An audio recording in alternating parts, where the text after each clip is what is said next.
Tes 1 2. Kembali lagi di podcast Megawati Prabowo. Webinar hari ini adalah ilmu kurator untuk lahir pada tanggal 23 September 1994 dan lulus sebagai sarjana hukum dari Universitas Pancasila non formal yang di tahun 2017, guru sekolah komunikasi dan pengembangan kepribadian di John Robert Powers Development and Communication School, dan sebagai kurator kepailitan dari Kementerian Hukum dan HAM Republik Indonesia tahun 2022.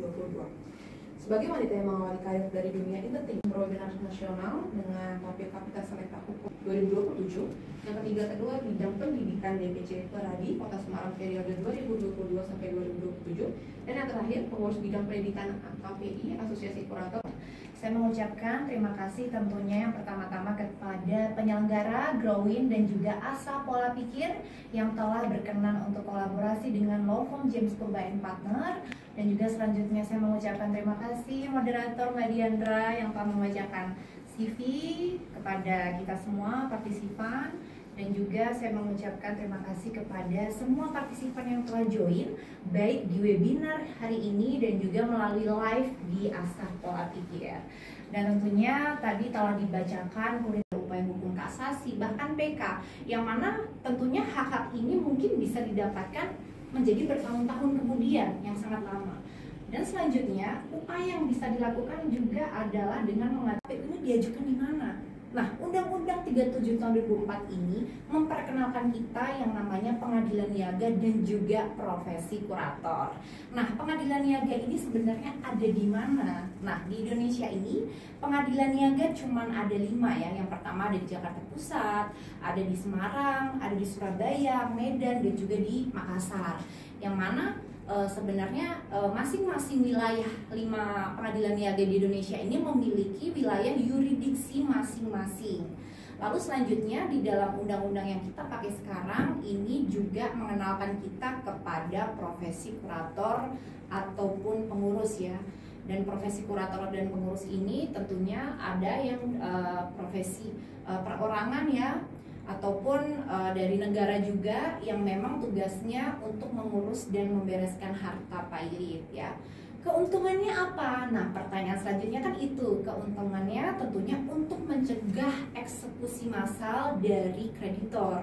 Dia tidak mau membayar hutangnya ya. Jadi akibat hukumnya tetap sama. Jadi selanjutnya tentunya dapat menyelesaikan sengketa secara adil, cepat, terbuka, dan efektif. Kenapa di sini disebut cepat? Karena memang putusan pailit ini, putusan pengadilan niaga itu berbeda dengan bangkrut yang disebutkan oleh orang awam. Karena di setiap putusan pailit ya, itu wajib diangkat kurator, yang mana kalau bangkrut disebabkan oleh putusan dari pengadilan itu, maka otomatis mungkin biasanya majelis hakim juga tidak memerlukan ya adanya saksi lagi. Lalu dalam jangka waktu tempo maksimal 60 hari sejak didaftarkan itu sudah harus diputus. Seperti ini. Di sini ya kurator berwenang untuk melanjutkan. Namun sebaliknya, apabila ternyata perjanjian dipelajari justru akan merugikan harta pailit, maka kurator berwenang untuk menghentikan ya. Jadi di sini peran daripada kurator ini, selanjutnya ada batas akhir pengajuan kreditor, lalu yang terakhir ada rapat pencocokan piutang ya. Rapat pencocokan piutang ini yang mana tagihan dari semua kreditor akan dicocokkan dengan data dari debitur ya. Biasanya dengan laporan keuangan debitur, apakah benar kreditor ini ada tagihan misalnya 50 miliar ya, itu harus dicocokkan dengan laporan keuangan daripada debitur. Bukan ya, bahkan jadwal dari rapat kreditur juga hakim pengawas yang memberikan masukan. Selanjutnya tagihan itu ya, kita biasanya menyebutnya proposal perdamaian. Proposal perdamaian ini ya itu biasanya berisi debitur minta adanya grace period, lalu debitur minta adanya cicilan ya, debitur biasanya minta diskon ya, itu boleh ditawarkan semuanya. Namanya kita baru namanya penawaran ya, jadi boleh ya. Lalu selanjutnya perdamaian ini ya akan disahkan apabila harus memenuhi quorum dulu ya.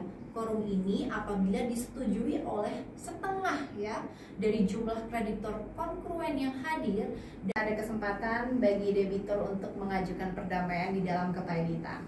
Nah selanjutnya apabila debitur nggak ngajuin perdamaian, akibat hukumnya apa? Debitur dalam keadaan insolvensi. Nah insolvensi ini apa? ada 3 aspek yang menyebabkan debitur dalam keadaan insolvensi ya. Insolvensi atau yang biasa disebut keadaan tidak mampu membayar ya. Itu yang tersebut ya di dalam pasal 178 ya. Ketika debitur dalam keadaan insolvensi tersebut, maka dilakukan yang namanya pemberesan oleh kurator ya. Di sini kurator ya berwenang menjual di muka umum ya. Setelah itu jika di muka umum memang tidak terjual atau lama terjual ya, maka boleh juga menjual di bawah tangan, namun asal dengan izin hakim pengawas ya melalui penetapannya. Demikian presentasi dari saya, semoga dapat dipahami dan harapan kami nanti di sesi tanya jawab kita bisa sama-sama belajar ya, kita sama-sama diskusi. Dan sebelum itu salah satunya ada Asosiasi Kurator dan Pengurus Indonesia ataupun AKPI. Saya pun dari AKPI yang ketua umumnya Bapak Imran Nating yang menyelenggarakan pendidikan. Semoga bermanfaat untuk teman-teman panitia, penyelenggara, dan juga kepada semua partisipan yang ada di webinar ataupun live. Banyak banget kamera di sini. Tentu pasti bermanfaat. Semoga teman-teman juga